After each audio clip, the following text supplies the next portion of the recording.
Ai, ai. Ni hao, pessoas que estão acompanhando o colapso dos Estados Unidos. Tudo bem com vocês? E vamos aí para o professor Nicoleles no Flow, explicando justamente isso. Um cara que mora há décadas nos Estados Unidos e está acompanhando na primeira fileira o que está acontecendo com aquele país. Você tem uma crise em alguns países onde as crianças não querem sair do quarto. As crianças querem jogar videogame ou ficar na rede social o dia inteiro, depois da escola ou antes. E tem um movimento muito grande nos Estados Unidos de não mandar as crianças para a escola. Ah, é? Que acham que as escolas estão doutrinando. Sim. Né? Então, educar as crianças em casa. Como é que essas crianças vão crescer sem contato algum com pares, com professores, né? Então, tudo isso está a ponto vários trabalhos estão aparecendo na literatura agora, psicológica, de psicologia e neurociência, onde os pesquisadores estão medindo comprometimento cognitivo do uso crônico de redes sociais. Deixa eu só fazer um adendo rapidão aqui. A minha irmã mora nos Estados Unidos e ela tem uma enteada de 13 anos. Eles educaram a menina em casa por 2 anos por causa da Covid. Então ela ficou afastada de escola e tal, e no fim eles acharam melhor naquela época manter ela fora da escola. 2 anos, sem socializar. Hoje ela vai fazer acho que 14, e acho que em setembro ela faz 14. E ela tem dificuldade de socialização. Muito por conta de ter ficado isolada ali por causa da Covid. Isso está gerando outros problemas, né? Então, o que o professor está falando é justamente o problema que a minha irmã está passando hoje lá com a enteada dela. E esse negócio de ficar muito tempo nas redes sociais, aqui na China, o que está acontecendo? O pessoal fica scrollando ali, sabe? Os vídeos, um atrás do outro, até 1 hora, 2 horas da manhã. E aqui na minha província, as pessoas estão dormindo em média 5 horas por noite. E não é só o fato da pessoa não descansar, né? Não dormir bem, como a gente estava falando ontem, influencia num monte de coisa, inclusive na produção de testosterona, por exemplo, que ajuda a recuperação muscular, que ajuda no cérebro, que ajuda num monte de coisa. Ajuda até a fazer filho. Então, assim, afeta em tantos níveis a sociedade que a gente só vai ver esse efeito talvez daqui, sei lá, uma geração, porque vai começar a ter muito menos gente, por exemplo. E vai fazer o pessoal ficar mais alienado, né? Menos socializável. De sistemas digitais. A gente já tem base para estudar tudo isso? Não é uma área que eu persigo em detalhe, mas o número de trabalhos está aumentando incrivelmente. Eu, quando publiquei o meu livro, O Verdadeiro Criador de Tudo, eu tinha olhado em 2020, e eram poucos trabalhos, ainda não tinham sido reproduzidos, tá? Então a gente tem que ter cuidado. Tal. Mas agora tem uma explosão de estudos mostrando uma série de questões sérias. Ansiedade, aumento de depressão, aumento de distúrbios sociais, né? Vai acontecer. Evidentemente as pessoas falam, não, mas existem estudos que mostram que se você joga muito videogame, você melhora a sua acuidade visual, sua rapidez de reação. Bom, mas tem benefícios esses, talvez. Mas será que eu quero esse kit de benefício? Será que esse é o cara que eu quero, dirigindo o piloto do meu avião? Ou o cara que vai me operar? Né, se eu tiver um problema médico. Assim, o piloto do avião, esse aqui é só um exemplo que ele está usando, mas a maioria dos aviões hoje, eles voam com um computador, né, cara? A inteligência ali do computador que vai voando o avião. O piloto tá ali para deu ruim, sabe? Mais ou menos isso, para pousar e decolar também. A medicina é uma questão séria. Nos Estados Unidos tem várias universidades que estão querendo substituir o cara que fazia triagem no pronto-socorro para um sistema digital. E eu sempre conto a história do meu professor de medicina interna aqui na USP, professor Virgílio, esse era o Yoda. E ele olhava pro cara, a gente falava, não, esse aí pode ir embora, né, 3 da manhã aparece o cara, dor de cabeça, tal, média pressão, temperatura, não tem nada, você tá morrendo de sono, você fala, não, esse vai para casa. O professor Virgílio, entra. Aí eu me lembro disso vividamente, eu falei, professor, não tem nada, pressão normal, rígido, 40 anos, entra, vai infartar. Falei, não, você tá louco. Meia hora depois o cara infartou na minha frente. Eu fiquei lá 40 minutos reanimando o cara e o Virgílio olhando para mim como quem diz, eu não te falei. E aí eu fui perguntar, né? Como? Da onde o senhor tirou? Eu estava examinando o cara, não vi nada. Ele falou 40 anos na porta do pronto-socorro. Não tem como replicar isso. Não há como. Essa experiência que ele adquiriu vendo, sentindo, ele diagnosticava as pessoas, chegava em coma, ele cheirava o hálito da pessoa, e não era álcool, não. Ele diagnosticava o cara, porque ele tinha sentido, né, o mesmo odor 240 milhões de vezes. Então, esses médicos com a experiência, né, de uma vida, você não vai substituir. Difícil, Mas... Assim, dois pontos sobre isso que o Nicolelli está falando, né? Eu vi na Canton Fair, a maior feira de negócios do mundo, que é aqui em Guangzhou. Eu fui nessa feira e tinha lá um robô para fazer triagem. O robô pega ali pressão, temperatura e já insere ali alguns sintomas na tela do robô. O robô tem uma tela, acho que não lembro se era na frente, se era no peito. Mas tu já coloca ali alguns sintomas e essa informação já vai pro sistema do hospital. E já existe, né? Já tem gente fazendo isso. Inclusive, tinha um brasileiro aí que comprou um robô desse lá. Sobre o que ele tá falando ali da questão da experiência, eu vou falar de experiência de fábrica, né? Que não é a mesma coisa que lidar com gente, né? Mas de qualquer forma. Eu conheci gente que pelo cheiro, não, assim, o cheiro do óleo, o cara já sabia... não, essa máquina aqui a gente tem que fazer alguma coisa porque esse óleo aqui tá começando a dar ruim. E é coisa que leva bastante tempo, né? O cara trabalhando 30 anos já com aquele mesmo tipo de equipamento e o cara, não, assim, tem um ruído aqui, está ouvindo? E a gente que estava aprendendo não ouvia nada. Mas o francês, quando eu estava treinando na França, quando eu fui morar lá, o francês, assim, cara, você consegue sentir esse cheiro aqui, né? A gente não sentia no começo, né? Eu, depois de quase 5 anos trabalhando, aí eu comecei a pegar essas nuances, né? Não no mesmo nível do cara, mas aconteceu, né? E aí eu conseguia começar a diferenciar e entender o que o cara tá falando. E agora o meu Wi-Fi, é claro, né? Que o Wi-Fi... Na hora que ficamos 15 minutos aqui conversando, coisa aleatória, tava tudo certo. Aí agora que a gente tá no React, o Wi-Fi começa a dar... Mas é porque... nós estamos financiarizando tudo. Tudo está virando uma commodity. Tá. Sim. Então, o paciente que entra no pronto-socorro, naquele instante que ele preenche a ficha, ele vira uma commodity. Sim. Porque ele tem um preço associado com aquela visita. Então, eu tive essa experiência ano passado. Estava indo a caminho da China, passei mal no meio do caminho da minha casa até São Francisco. Cheguei em São Francisco, tive que ir no pronto-socorro. E eu sou médico de uma universidade top 5 dos Estados Unidos, né? E a mulher me conheceu. Quando eu cheguei lá, era neurologista, me reconheceu o meu nome. Aí ela vira para mim e fala, não, tá tudo bem. Aqui eu falei, não tá tudo bem. Eu sou médico e eu sei que não tá tudo bem. Depois de um certo esforço, ela percebeu que, né, que não tava tudo bem. Mas aí eu tenho seguro-saúde lá da minha universidade. Tem que ter, né? Eu fiquei 15 minutos no lugar, até ela me dar o remédio que eu precisava, que eu sabia que eu precisava, mas eu não pratico medicina lá, então não posso assinar a receita. O meu copay foi $250. A consulta custou $1.300 para minha... 15 minutos no hospital, maluco. Não fiz exame nenhum, não colheram sangue, eu conversei com a mulher, eu já tinha o diagnóstico, ela confirmou e ela me passou os remédios que eu precisava. E você vê, né? Você viu, é óbvio que um sistema desses não tem como funcionar, né?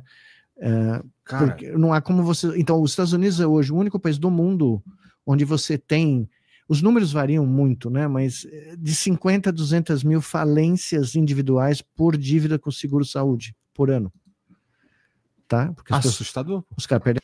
Eu morei nos Estados Unidos também, né? Em 2021 eu fiquei 6 meses lá trabalhando para uma empresa. Aí eu fui pro hospital também com, não suspeita de ataque cardíaco, mas eu tava sentindo que tinha alguma coisa ali, né? Eu pensei, bom, vou pro hospital.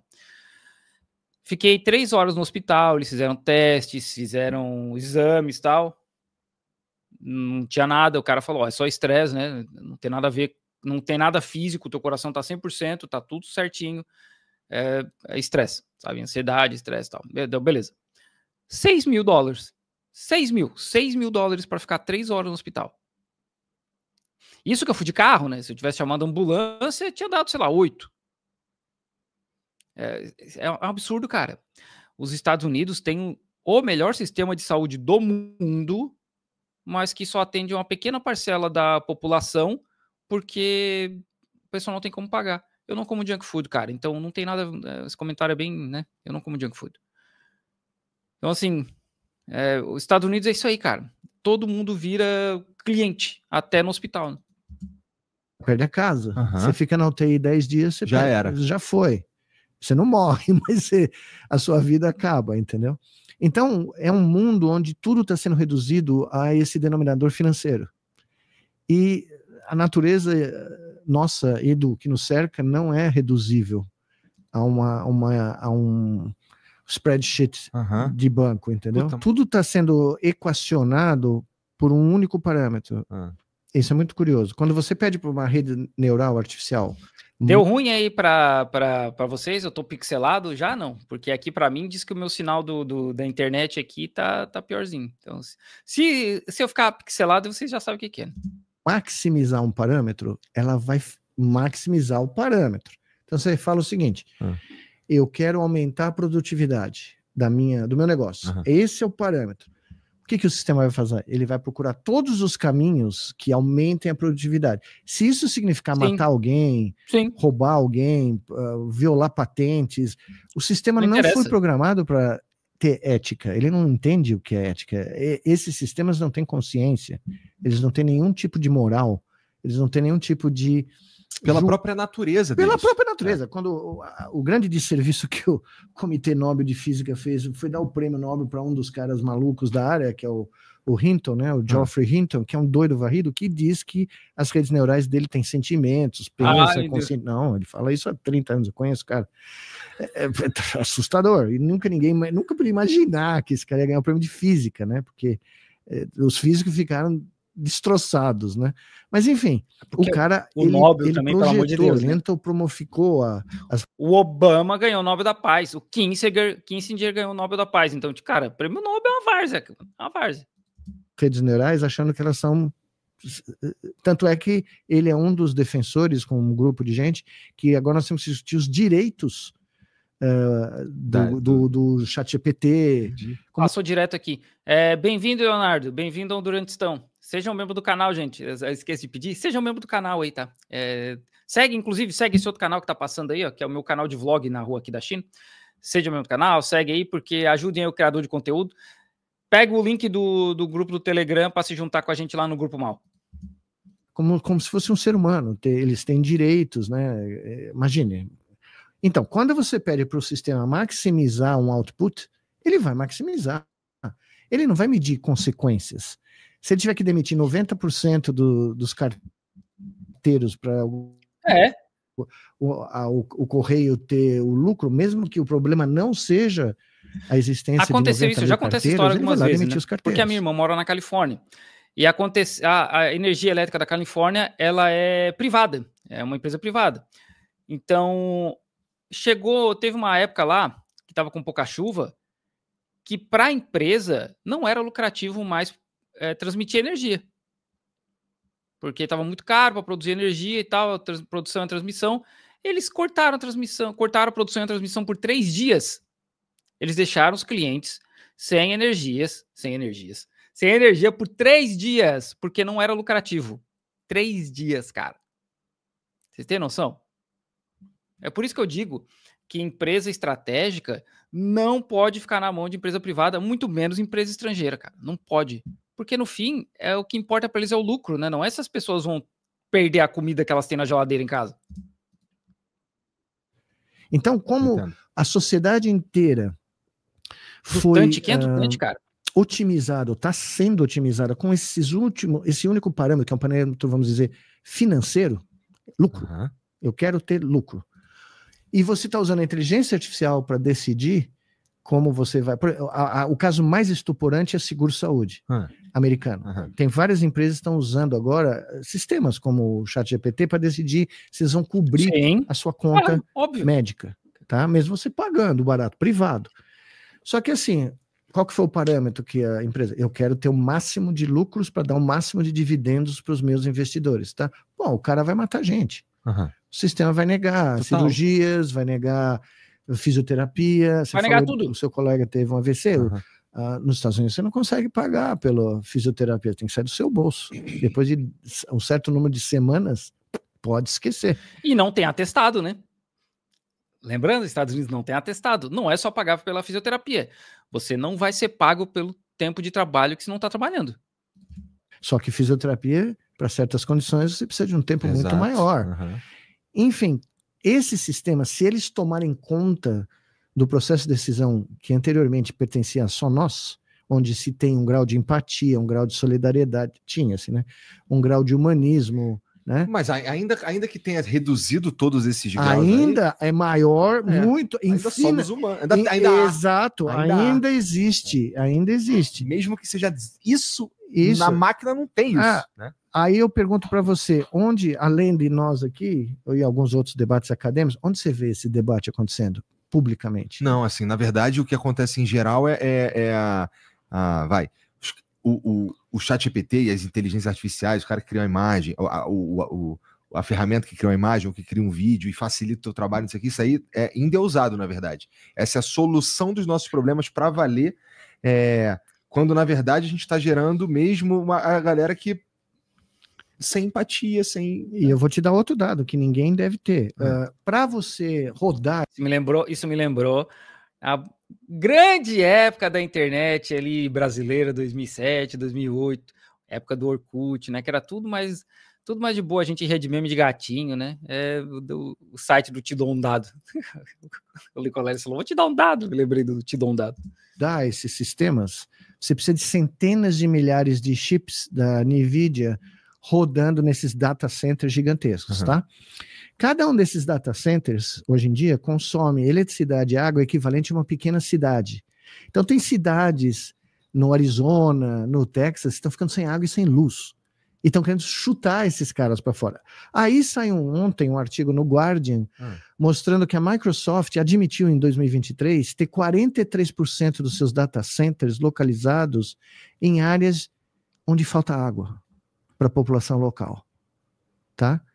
Então, absurdo, né, cara? são monstrengos, né? Evidente que você precisa de data centers para processar todas as informações, e-mail, cloud e tudo. Só que a ênfase hoje em dia são nos data centers de inteligência artificial para rodar e treinar esses modelos com trilhões de dados. Muito mais, assim, muito famintos de energia e água. Então, ontem o Guardian soltou um relatório enorme, quem quiser eu recomendo ler no site deles, mostrando que existem planos de construir centenas desses data centers, tem até ministro brasileiro indo implorar para trazer para cá, o que eu acho um absurdo completo, em áreas desérticas, em populações que não têm água, na Espanha, no Oriente Médio, na África, em regiões onde quem está morando lá já sofre com problemas de eletricidade e água. Se você puser um barato desses, você vai acabar, né, com o suprimento natural para quem mora lá, né? Então, eles não estão nem aí, né?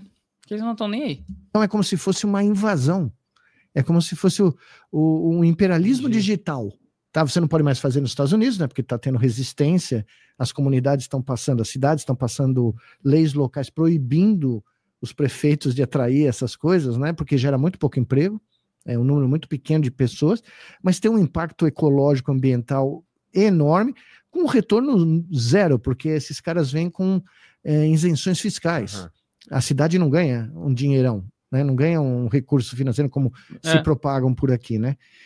Então você está tendo quase que uma invasão digital agora, física, né? Com consequências que ninguém para pensar, né? Porque porque eu quero falar com o ChatGPT. Exato, eu quero né, pedir para o ChatGPT fazer um meme do meu primo, né? Eu tenho um monte de primo, teria que fazer um monte de meme, mas o mais incrível é isso, é a autofagia humana. Não é nem mais só ganhar dinheiro. Sem querer, nós cruzamos aquele ponto, aquela linha no chão, né? Que nenhuma espécie que nós conhecemos, pelo menos, jamais cruzou. Que é conspirar contra si mesmo. Mas a gente já faz isso faz tempo. Você não vê baleia contribuindo para o fim dos oceanos, você não vê lobo matando assim, né, os seus companheiros de caçada, pelo contrário, eles dependem da alcateia para sobreviver. Então, eles, né, eu não sei se você já viu essas coisas, quando a loba dá luz, a matriarca da alcateia, os lobos caçam, engolem rapidamente, sem devorar a carne, para voltar para perto da loba e vomitar para ela poder comer, sem ter que caçar. Porque eles sabem que a loba está gerando, né, membros que vão no futuro ajudar a sobrevivência do grupo, né? E nenhum lobo consegue dizer que ele é um indivíduo. O lobo não... Talvez o nosso grande problema seja a gente ter percebido que nós somos indivíduos, né, no fim das contas. Esse é um... Não, Igor. Gente, vocês sabem qual que é o problema, né? Antes de eu falar, deixem nos comentários, vocês sabem qual que é o problema. O problema é o capitalismo, porque é o capitalismo que reduz a gente a indivíduos. É esse sistema que reduz a gente a indivíduos. Aqui na Ásia, e aí, óbvio, né, que tem capitalismo envolvido, mas as sociedades do leste asiático, elas têm uma base confucionista, daoísta e budista tão forte que o capitalismo não consegue vencer isso tudo. Vence até certo ponto, como a gente vê no Japão, mas não consegue vencer por tudo.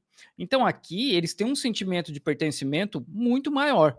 Ah, não é todo mundo, porque eu conheço chinês, parabéns para você. Mas assim, de modo geral, as pessoas têm um sentimento de eu pertenço a algo maior. O capitalismo, esses valores ocidentais que essa galera aí de direita maluca do Brasil fica falando,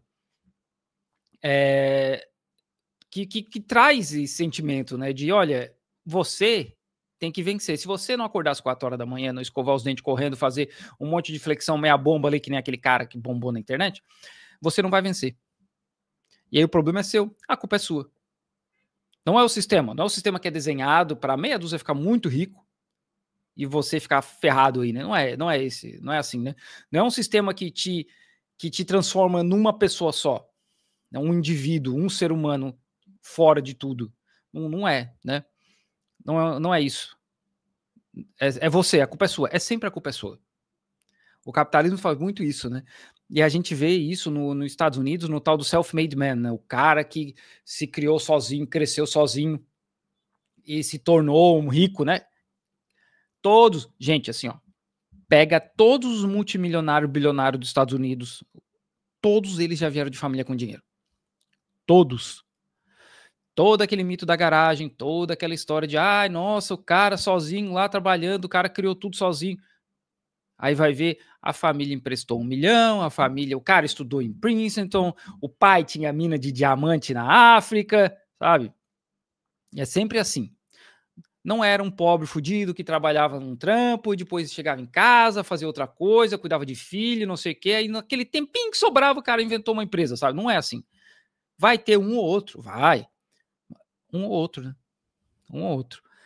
Então, de modo geral, o sistema é feito dessa forma, para individualizar a gente, para transformar a gente numa caixinha de, olha, você é isso aqui, é isso, e esse é o seu problema seu. Sendo que os humanos, a gente é um animal social, né? Um dos motivos da gente estar aqui, os Neandertal não tá mais, é porque a gente conseguia trabalhar em grupo melhor do que os Neandertal, sabe? Então, assim, né? A gente é animal social, a gente precisa de contato social, a gente precisa ver gente, conversar com gente, fofocar, falar um monte de coisa. E esse sistema desgraçado faz a gente, né? É maravilhoso, essa é a conclusão, uma das conclusões de um sociólogo muito famoso que fala exatamente isso. Numa natureza, num mundo natural, onde o coletivo imperou por bilhões de anos, nós tivemos a ideia de que indivíduos é que reinam, entendeu? Nós temos que ter, né, o individualismo ao limite. Claro que o tipo de cérebro que nós temos, o tipo de cognição que a evolução gerou, leva a nós nos reconhecemos como indivíduos. Uhum. Então isso já é o começo do problema. Mas você não precisa levar no limite, né? Você não precisa, porque você traz um data center para uma comunidade. Vamos lá, eu tô da minha cabeça, tá?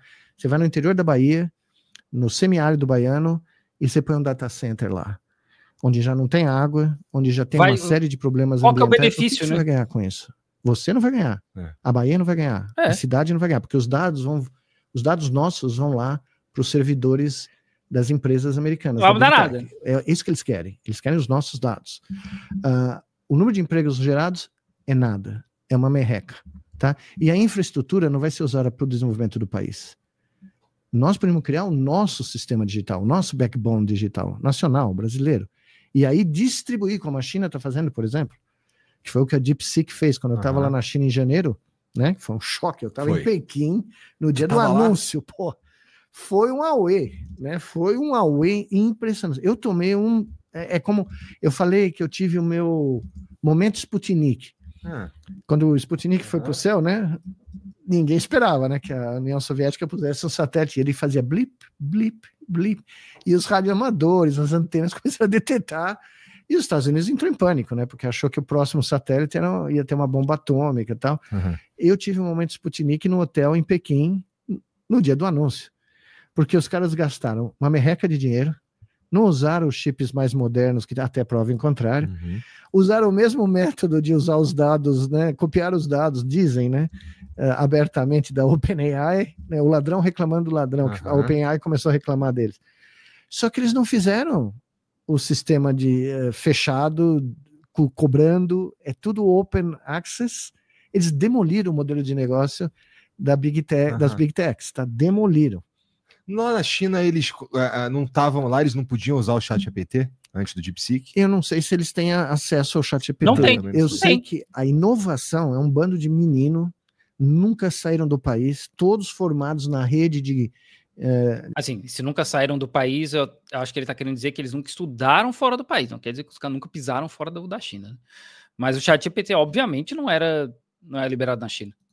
Universitária americana, não tem doutorado, tá? O sistema educacional chinês deu uma demonstração clara de que investir em educação de alto nível paga o preço, você paga o preço, né, tranquilo. Em uma geração, tudo que você investiu, você recupera rapidamente, né? Educação, e gente, eles, educação. Algo que todo mundo fala, não, os chineses não vão fazer, não vão fazer, não vão fazer. Eles inovaram de uma maneira, foi cataclismática, entendeu? É como você chegar e falar, olha, vocês têm uma indústria de aço, cujo business plan é X, eu inventei um aço que eu faço de areia, entendeu? Custa uma merreca. E eu não preciso de data center desse tamanho, eu não preciso dos seus chips que vocês não querem vender para mim, e eu não vou nem vender. Eu vou deixar open access, todo mundo vai usar. E você que está assistindo esse vídeo aqui no Talk... Acabou. Eles vão falar agora de outra fita. Cara, o problema do DeepSeek hoje é que o DeepSeek ele tá desatualizado. Né? Ele não tá atualizado até ontem. Ele tá atualizado até 2024, assim. O início de 2024, né? Ele não tá atualizado até os últimos assuntos que aconteceu semana passada. O ChatGPT, se vocês for perguntar coisa da CPI das bets, ele vai saber, né? Que ele tá sempre se atualizando. Esse para mim, é o único problema do ChatGPT, além dos assuntos que eles não querem falar, né? Tem coisa que às vezes o ChatGPT não quer falar sobre. Mas tá aí o Licoleres falando principalmente dos Estados Unidos, que ele mora lá há bastante tempo. Inclusive, não sabia que ele morava na Califórnia. No dia que eu for para lá visitar minha irmã, eu vou mandar uma mensagem para ele para nós tomar uma cerveja.